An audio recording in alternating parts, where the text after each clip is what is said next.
Welcome to the Nightly News. I'm Mike DeRosa. We hope everyone had a great long weekend. We have a packed show for you, so let's get to it. We begin tonight with the Student Diversity Council. They recently held elections. They now have a 2021 and 2022 council.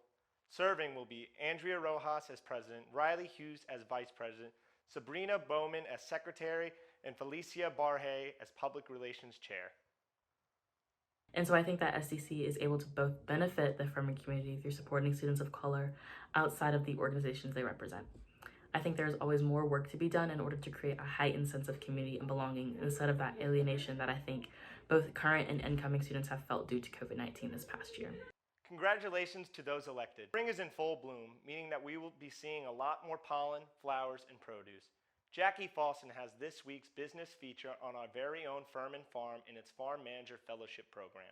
That's right. The Furman Farm, located right behind the Shy Center for Sustainability, enhances our campus experience greatly. Senior Mary Sturgill shares her experience of what it's like working as this year's Farm Fellow. My fellowship day-to-day duties may look different on any given day. Primarily, I am out here in the garden with other student workers maintaining the farm. I am also responsible for providing communication and directives from the farm manager, Bruce, to the other student workers. Daily farm activities can include preparing garden plots, weeding, planting, watering, and harvesting the produce they grow. The Furman Farm is a quarter acre, and what we do is we do labs, we do a lot of fun things like workshops, we provide food to our dining hall. But it's not just about providing us with healthy food to eat in the dining hall. While I've always been interested in the role of food in developing more sustainable communities, this fellowship has really given me a hands-on experience to not only learn about sustainable food production, but to learn what it takes to manage a successful farm. Mary has learned what it takes to manage a successful farm and to be a campus leader. To learn more about the farm, Mary will be speaking on it at this Tuesday's Furman Engaged. If you have an interest in sustainable and local food production, consider applying to be next year's Farm Fellow. Applications will be out in August. I'm Jackie FAUSTIN with Nightly News. Back to you, Mike. Thanks, Jackie. Applications for the Farm Fellow come out in August. But in the meantime, the Furman Farm is now hiring summer applications. This week, we have lots of interesting CLPs. On Wednesday at 6, there's a CLP that will discuss corporate sustainability. In this CLP, 2 Furman alumni who work as Furman corporate sustainability professionals will engage in an honest dialogue around the state, value, impact, and significance of the corporate sustainability efforts. Following that, there's a CLP on COVID's impact on human trafficking at 6:30.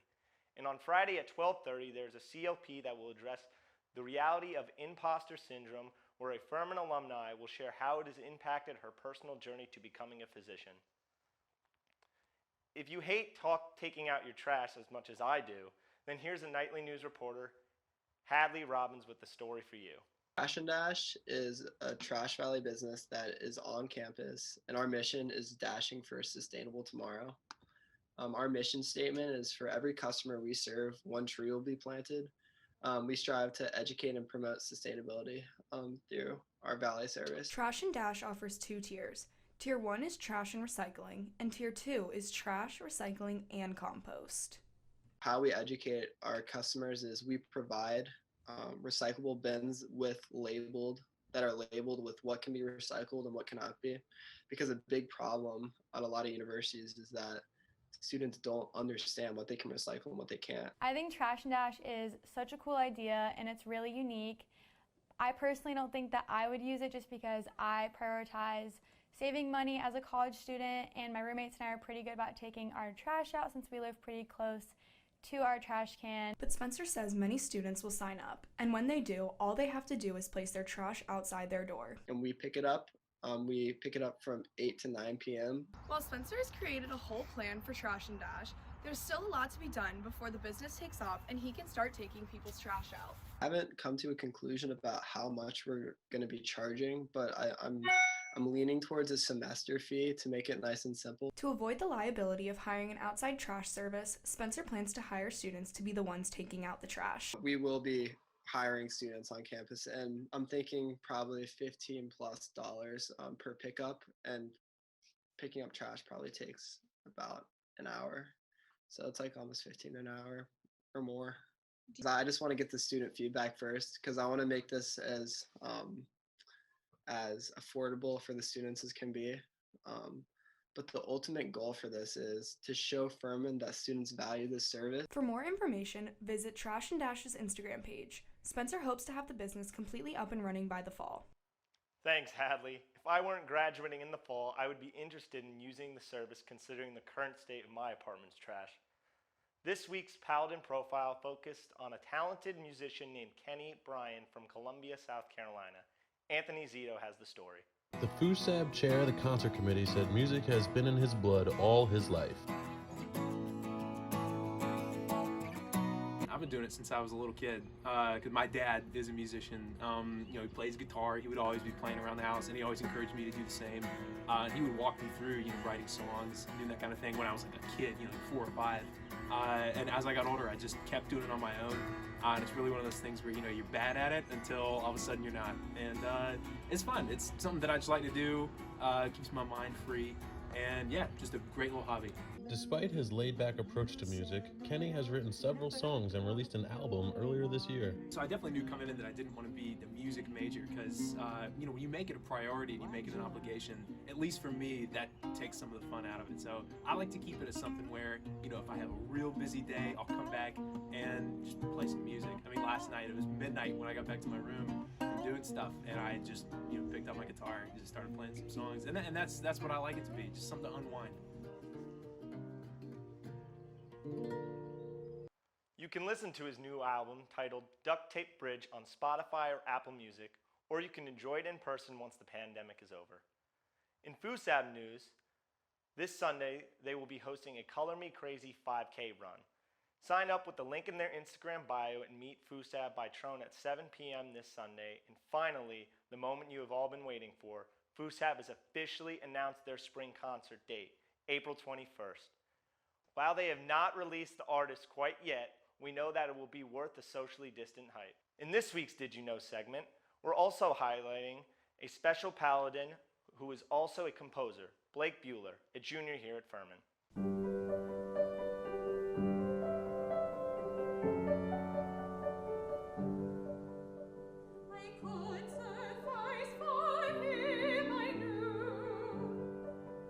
This is from a recent concert of music he's composed, but Blake got his start in music at a really young age. At the age of 3, starting with the piano, then venturing his way into band in middle school. In high school, he realized that his passion for music is something that he would really like to do for a career. School, I think it was my junior year. And I was standing with my band director, talking to him, and this old man came up to him and he was crying. And we just played this piece. It was called Contre Qui Rose, which is actually, it was a band arrangement and it's a choir piece. And this little old man comes up to my band director crying, and he was like, "Thank you for like playing that piece. Like, my wife just passed away and that was her favorite piece when she was alive. And like, it moved me so much," and like all this stuff. And I was like, I want to be able to like make people feel that way. You know, that sort of, the joy and the emotion that music can bring. That's what I wanted to be able to do. You can check out his most recent recital and other works on the Furman Music YouTube channel, and also check out his Instagram at blakebueller.music. Man, I could go for some action right now. Maybe some highlights. JARYA, what do you have for us?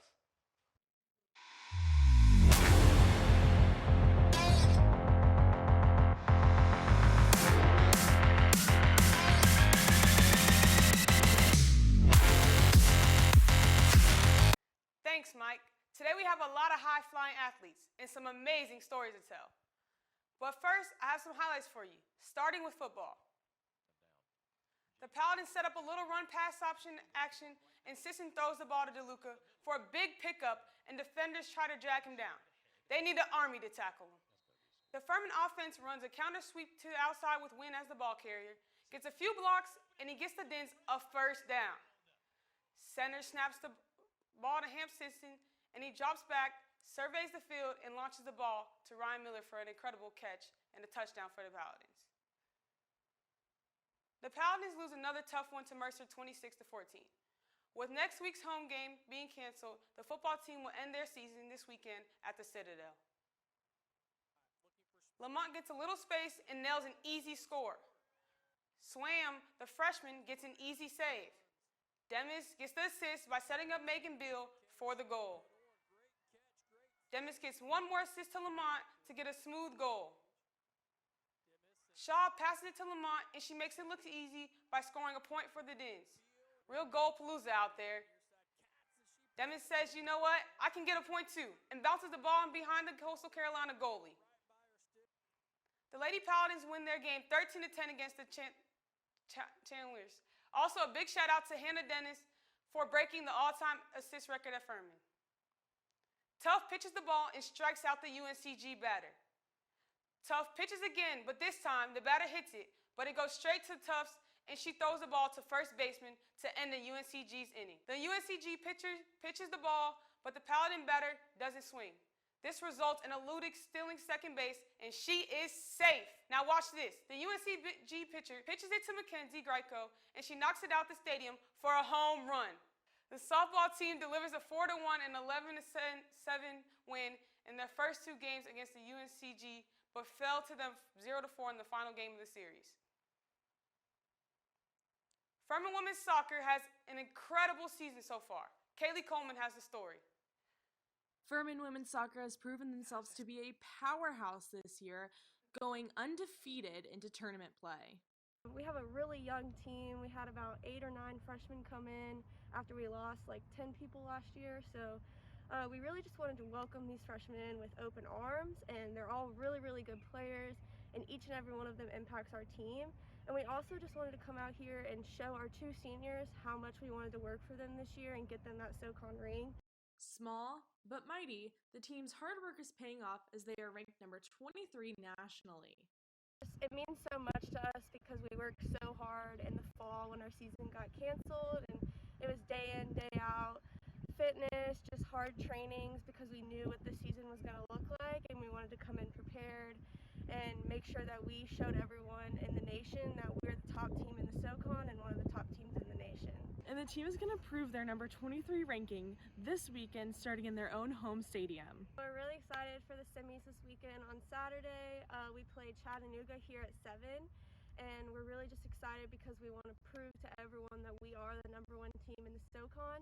And then, like Coach always says, we have as many games as we want ahead of us. So if we win SoCon, then we go to the NCAA, and hopefully we can make it to the first or second round, or even farther than that. The team is aiming very high for this season, so good luck to them in their upcoming tournament. That game will be one you won't want to miss, so be sure to cheer them on as they pursue the SoCon championship title. We talked about so many athletes this season and who they are. In addition to their respective sports, we've had another football player. But with an interesting background, Cole, what do you have this week? Well, I'm glad you asked, JARYA. Normally, I only talk about upperclassmen and what they've been doing on the field and other things they do off the field. But this time, I'm talking about a freshman. I'm talking about Taylor Bell. And the most interesting part about Taylor is that he has a great social media following. You know, it's pretty crazy to have 10.5 thousand followers, but life hasn't been the craziest, but it's definitely a lot louder than normal. Perhaps even cooler than the Instagram, Taylor has a voiceover role in an upcoming Netflix Christmas special. Oh, come on. What's the holdup? You know, it's been pretty cool. My mom, who created Elf on the Shelf, was able to hook me up with a voiceover line in the upcoming Christmas special on Netflix, Elf on the Shelf, St. Bernard Saves Christmas. Wow, I wish that I could have a voiceover role in a big movie. Be sure to keep an eye out on Taylor as he continues to develop as a football player, and also be on the lookout for the Christmas special coming out later on this year. This is Cole Neely, Nightly News. Back to you, JARYA. Thanks, Cole. Thanks for the great story. This Thursday, women's tennis will take on Mercer at 3 p.m. Friday, men's soccer will have a big game against Belmont at 6 p.m. Finally, on Saturday, women's soccer will close out our home game action with UTC at 7 p.m. The weight room is like the backstage to the athlete's show. People see the performance on game days, but do not see the work they put in behind the scenes, or who helps them. The Bernardis are the director of that show. I wanted to highlight the Bernardis relationship and how it has impacted the athletes. So we met in college. But he did play a big role in like helping me find my passion of strength and conditioning. I wasn't sure as my sophomore year of what I really wanted to do. And he actually like wrote my first program for me to do while I was still an athlete. Coach Bernardi helped Coach K find her passion with strength and conditioning, eventually becoming partners in life and at Furman building a culture. Getting the people around me that shadow my weaknesses and help me improve daily. And obviously my wife is one of those people. The relationship that the Bernardis have fuels the program's success. They're able to work in close proximity and help each other out. And we get to like have conversations about how was the football lift this morning, and I know exactly when he's like naming, positives and negatives. I know how I can relate to that a lot better working with him. And then kind of the same thing goes on my end. Like if I need him to help with something, like he can easily step in and help. The Bernardi story has had an impact, not only because they help the athletes here at Furman get stronger, but because they also lift up the athletes in a positive way. Oh, they've impacted me tremendously in the weight room. They've really made me take pride in everything I'm doing in here and getting stronger and off the field. They really have made me want to better myself every day and be positive and always upbeat and giving 110%. I'm glad we got to get the insight on the story behind the Bernardis. It is a story that few may know about, but many have been impacted by. Not only are they good coaches, but they are great leaders strengthening the next generation physically and mentally. The Paladins had a busy week since last week's show, so let's recap what happened. The women's tennis team defeated Chattanooga 6-1 and Sanford 7-0. The men's tennis team defeated Mercer 6-1 and lost to Sanford 0-7. The women's soccer team tied Wofford in a double overtime 1-1, and the men's soccer team tied Wofford 0-0. The women's golf team tied for third place in the Brickyard Invitational, and the men's golf team placed 11th in the Irish Creek Intercollegiate. Well, that's all we have for you for this week's show, but be sure to join us next week for more highlights and more student-athlete stories. Back to you, Mike. Thanks, Jarya. Be sure to look out for Furman's men's golfer Keller Harper this week. Keller is competing in a Canadian Q School qualifying tournament in order to earn status as a PGA professional. FUSAB's Wednesday events do not seem to stop, do they? This past week, they hosted a recess on the Milford Mall, completed with field day-esque games in tie-dye. Sometimes the reminder to take a breath and be a kid is just what you need to get through a week. That does it for us. We'll leave you with some scenes from our beautiful campus. Have a great weekend, everyone.